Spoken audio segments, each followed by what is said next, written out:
পরামর্শ জায়গাটায় যারা দায়িত্বে আছেন তাদের কাছে আমাদের প্রত্যাশাগুলো আমরা তুলে ধরছি। এবং এখন যেহেতু কথা বলা যায়, আমরা এর আগে শুনেছি তাপস সাহেব যখন মেয়র ছিলেন, আমরা ৭ মসজিদ রোডের গাছ কাটা প্রতিবাদ করার জন্য বলেছিলেন যে এদেরকে সব বুড়িগঙ্গায় ফেলে চুবানো দরকার। তো তারা কেউ নাই, আমরা আছি। আমরা যে কথাগুলো বলছি এটি সমালোচনাটা যাতে আমাদের এখানে কতগুলো পলিসির পরিবর্তন হয়।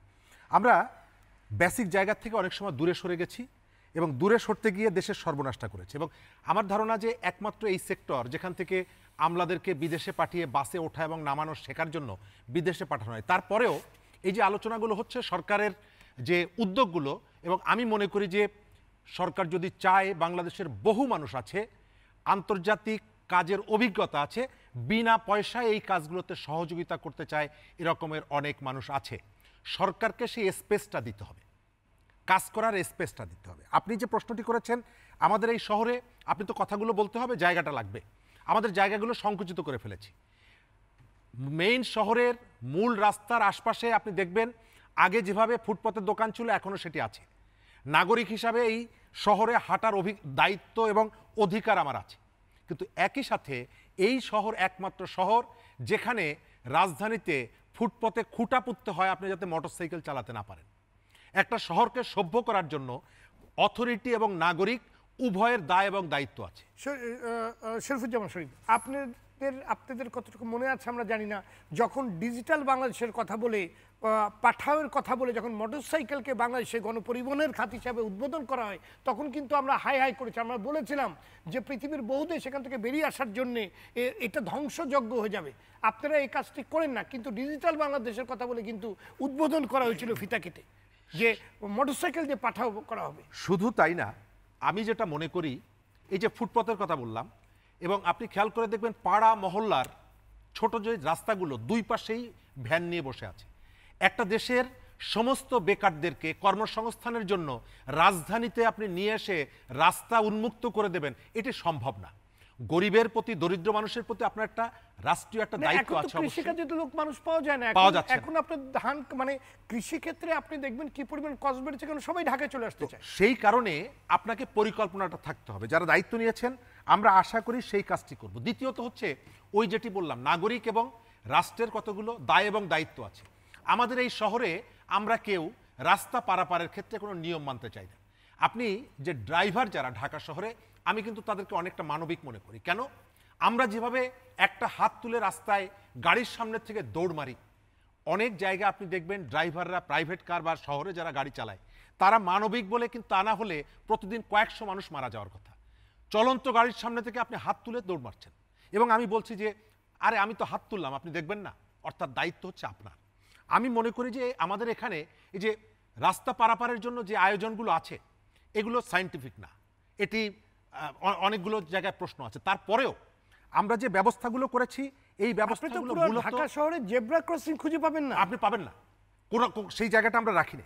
আমি সেই কারণে যে জায়গাগুলোতে সম্ভাবনার যে সুযোগটা তৈরি হয়েছে এটিকে আপনার কাজে লাগাতে হবে। আমাদের মধ্যে অনেকে আমরা বলি যে আমরা সচেতন না। অবশ্যই আমি সচেতন, এবং সচেতন বলেই আপনি খেয়াল করে দেখবেন আমি আপনার বাড়ির সামনে যে ময়লার পোটলাটা রেখে আসি, আমি সচেতন বলেই তো ওটা আমি ঘরে রাখি না, এবং পোটলাটা নিয়ে বের হই, আশপাশে তাকাই, তারপর আপনার বাড়ির সামনে রেখে আমি চলে যাই।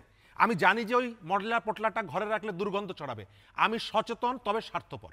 স্বার্থপরতার জায়গা থেকে যদি আমি বের হতে না পারি, এই যে পরিবর্তনের কথা আমি বলছি, ওটা যে নির্দিষ্ট একটি জায়গায় ফেলা দরকার, সেটা না আমি আরেকজনের বাড়ির সামনে ফেলে দিয়ে চলে আসি। এবং এটি হচ্ছে যে স্বার্থপরতার জায়গা থেকে আপনি যদি বলেন যে আমি সচেতন, আমি সচেতন বলেই তো ময়লার পোটলাটা আমি ঘরে রাখছি না। আমি জানি যে দুর্গন্ধ ছড়াবে এবং আপনার বাড়ির সামনে রেখে যায়, মানে হচ্ছে আমার কাছে স্বার্থপরতাটা। আপনাকে শহরটাকে যদি সভ্য রাখতে হয়, এই স্বার্থপরতার জায়গা থেকে আপনাকে বের হতে হবে। আমরা পাবলিক টয়লেট ব্যবহার করতে যাই, তারপরে আমার কখনোই মাথায় থাকে না যে আমার পরে এইখানে আর কেউ আসতে পারে। অর্থাৎ এই যে জায়গাগুলো, এই যে পরিবর্তনের কথা বলছি, গত 1 মাসে আমি সরকারের কাছে এইটা চাচ্ছি সেইটা চাচ্ছি। আচ্ছা, আমি পরিবর্তিত হলাম কতটুকু? এই যে পরিবর্তনের আকাঙ্ক্ষা নিয়ে হাজার খানেক মানুষ জীবন দিল, আমি এই 1 মাসে কি নিজের মধ্যে কোনো পরিবর্তন এনেছি? না। সেই কারণে যেটা করা দরকার, এই শহরটা আপনি দেখছেন যে এখন আপনি বাস ট্রাকের পাশাপাশি আপনাকে হয়তো একসময় আলোচনা করতে হবে যে এখানে নৌ পরিবহনের ব্যবস্থা। কারণ কি? কারণ হচ্ছে এক রাত যদি বৃষ্টি হয় আপনার বুক সমান পানি চলে আসছে। এই শহরে হাজার হাজার কোটি টাকা আপনি খরচ করছেন জলাবদ্ধতা নিরসনের নামে। ঢাকা ওয়াসাকে ব্যবহার করে, অমুককে ব্যবহার করে, তমুককে ব্যবহার করে দলীয় মাস্তান ধরনের যে নেতা ছিল তাদের পকেট ভারী করেছেন। কোনো জবাবদিহিতা আছে? আপনি মিরপুর সহ অনেকগুলো জায়গায় 2 ঘন্টা 3 ঘন্টার বৃষ্টিতে ডুবে যাচ্ছে, অথচ আমাদের এখানে অনেক দুর্নীতি নিয়ে কথা হয়।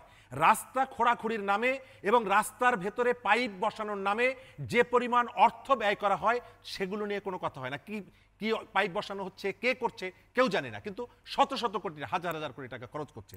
আমি মনে করি যে যেহেতু আমাদের একটা সম্ভাবনা তৈরি হয়েছে এবং এই সমালোচনাগুলো আমরা করব, আমাদের অসংখ্য শহীদ এই সমালোচনা করার জন্য একটা পরিবেশ নিশ্চিত করেছেন।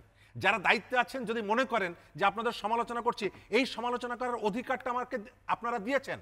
গত পরশুদিন আমি দেখলাম, গতকালকে ছাত্রদের সাথে প্রধান উপদেষ্টা বসছেন এবং শেষকালে তিনি বলছেন কি কাজটি করতে পারছি কি পারছি না চিঠি দিয়ে আমাদেরকে জানিও। তার মানে হচ্ছে আমাকে কথা বলার সুযোগটা সেই জায়গা থেকে আপনি করে দিচ্ছেন।